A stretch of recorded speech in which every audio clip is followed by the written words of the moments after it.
So hey guys, good morning. তো কি সব ঠিক তো থাকতে হবে, যেহেতু তোমরা এসডিওর ফ্যামিলি মেম্বার। তো গাইস, এখন ঘড়ির কাঁটায় বাজে 5টা বেজে 27 মিনিট, ঠিক আছে। আমি 5টাতে ঘুম থেকে উঠেছি গাইস, উঠে গাড়িটা মুছতে এসেছি, ঠিক আছে। বাবা এখন কোথায় যাবে, তো আমার গাড়িটা মুছা হয়ে গেল। এখন আমি গাড়িটা বের করে নিয়ে যাব বাড়ির সামনে, বাবাকে গাড়িটা দিয়ে তারপর বাড়ি গিয়ে মুখ হাত ধোবো। মুখ হাত ধুয়ে ভিডিও এডিট বাকি আছে একটু, ওটা করবো, ঠিক আছে। তো চলো এখন গাড়িটা বের করি, তোমরা কন্টিনিউ ব্লগটা দেখতে থাকো guys, okay. A few moments later. তো গাইজ, তো দেখো এখানে শহীদ কি করছে দেখো গাইজ, ঠিক আছে। তো সিস্টেম দেখো, জল বের করা।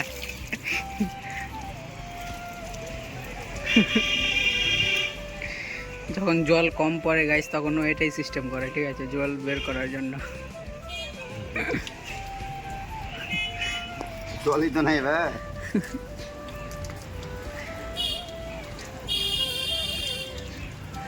কি করছে দেখো, ঠিক আছে। জল খেতে এলাম, এক্সাম তো হলো। তো এক্সামে 12-24টা বেজেছে। তার কারণ কি হয়েছে জানো গাইজ, বলছি চলো, তোমরা ব্লগটা দেখতে থাকো। কি হয়েছে আজকে সেটা বলছি, ঠিক আছে। চলো এখন যাওয়া যাক ওইদিকে। সো গাইজ, এখন বাড়ি যাচ্ছি, ঠিক আছে। তো আমি যে দেখো, আমরা দুইজন যাচ্ছি, ঠিক আছে। চলো বাড়ি গিয়ে কথা হচ্ছে। এই গরমে না আর ইচ্ছা করে না। আজকে আবার কলেজে ঘটনা হয়ে গেছে, সেটা কি, চলো বাড়ি গিয়ে বলছি, ব্লগটা দেখতে থাকো। 1 hour later. সো গাইস, তো আজকে খেলতে গিয়েছিলাম ক্রিকেট, ঠিক আছে। তো আজকে কালুদা এসেছে, অনেকদিন পর বাড়ি বাইরে ছিল। তো আজকে রাম খেলা হয়েছে গাইস। আর এখন আমরা বসে আছি দেখো, বাড়ির মধ্যে সব পেরে বসে আছি। আর দেখো এখানে পুচি আছে গাইস, ঠিক আছে। আর এখানে দেখো কালু আছে। তো আমরা এখন কি করছি বলো তো, এখন সোনিয়া হাট দেখছি গাইস।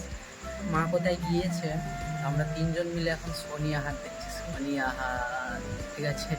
এরা বলছে দেখবো, কিন্তু কালু একটু ভয় করে। কালু ভয় করে, আর ও কি করেছে দেখো, কালু গেটটা লাগিয়ে চলে এসেছে ভয়ে, ঠিক আছে। এত ভয় করে। আর পুচি ভয় করে না, ওকে যদি এখন বলি একাই ঘরে যেতে, তো চলে যাবে, কিন্তু কালু যেতে পারবে না গাইস, ও প্রচুর ভয় করে। ফ্যান চলছে দেখো, রাম ও পাই জমে যাবে, কারণ এদিকে ফ্যান চলছে আর এখানে সোনিয়া হাট দেখতে মজাটাই আলাদা, ঠিক আছে। তো চলো এখন সোনিয়া হাটটা দেখি, তোমরা ব্লগটা দেখতে থাকো গাইজ। অনেকদিন পর আজকে আবার সোনিয়া হাট দেখবো, ঠিক আছে। তো চলো তোমরা ব্লগটা দেখতে থাকো গাইজ, ওকে। 2 hours later. সো গাইজ, আজকে ব্যাপারটা কি হয়েছে, তো কলেজে গিয়েছিলাম আজকে, ঠিক আছে। কলেজে গিয়ে এক্সাম রুমে ঢুকলাম। ঢুকার পর স্যাররা এলো, এসে খাতা দিল গাইজ। খাতা দিয়ে জাস্ট লেখা শুরু করলাম, জাস্ট মানে খাতার ফ্লাপ করলাম, নাম রোল ওগুলো ফ্লাপ করলাম। ফ্লাপ করার পর লিখতে শুরু করলাম জাস্ট।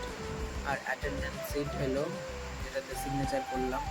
আমি অ্যাটেন্ডেন্স ছিলাম। ওটা সিগনেচার করার পরই না সব স্যার খাতা নিয়ে নিল, ঠিক আছে। বলছে আর দিতে হবে না, চল যা। অ্যাটেন্ডেন্স সিটে সই হয়ে গেছে মানে পরীক্ষাও হয়ে গেছে। কেমন পরীক্ষায়,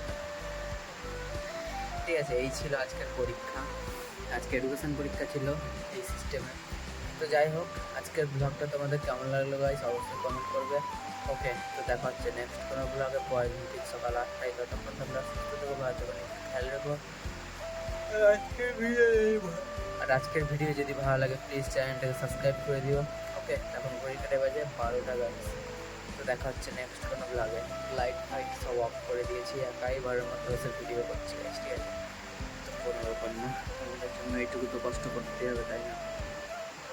তো চলো দেখা হচ্ছে পরের দিন ঠিক সকাল 8টায়, okay. Take care and love you.